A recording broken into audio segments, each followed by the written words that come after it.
வணக்கம். ஆகாஷ்வாணி புதுச்சேரி செய்திச் சுருக்கம் வாசிப்பவர் சத்குணா. குடியரசுத் தலைவர் திருமதி திரௌபதி முர்மு இன்று ஜார்க்கண்ட் மாநிலம் கிழக்கு சிங்பூம் மாவட்டத்தில் உள்ள ஜாம்ஷெட்பூரில் சந்தாலி மொழியின் எழுத்து வடிவம் உருவாக்கப்பட்டதன் நூற்றாண்டு நிறைவு விழாவில் கலந்து கொண்டார். அப்போது அவர் எழுத்து வடிவினை உருவாக்கிய பண்டிட் ரகுநாத் முர்முவுக்கு அஞ்சலி செலுத்தினார்.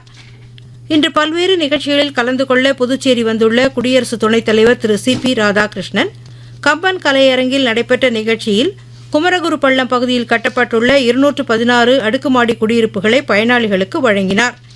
நிகழ்ச்சியில் பேசிய திரு ராதாகிருஷ்ணன், புதுச்சேரி இந்திய நாகரிகம் மட்டும் அல்லாமல் அன்பையும் அரவணைப்பையும் காலம் காலமாக வெளி உலகிற்கு பறைசாற்றும் பெருமைமிக்க நகராக விளக்குகிறது என்று குறிப்பிட்டார்.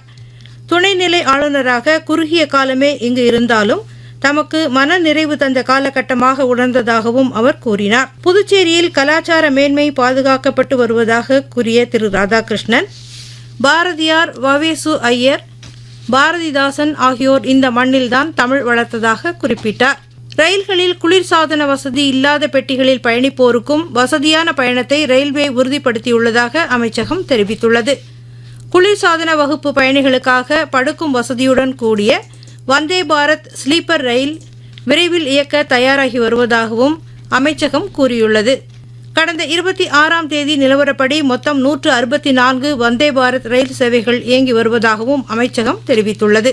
உத்தரப்பிரதேச மாநிலம் வாரணாசியில் நடைபெறவுள்ள சீனியர் நேஷனல் சாம்பியன்ஷிப் வாலிபால் போட்டியில் பங்கேற்க செல்லும் புதுச்சேரியைச் சேர்ந்த 14 மாணவிகளுக்கு அவர்களுக்கான பயண செலவு தொகையை மாநில விளையாட்டுத்துறை அமைச்சர் திரு நமச்சிவாயம் வழங்கினார்.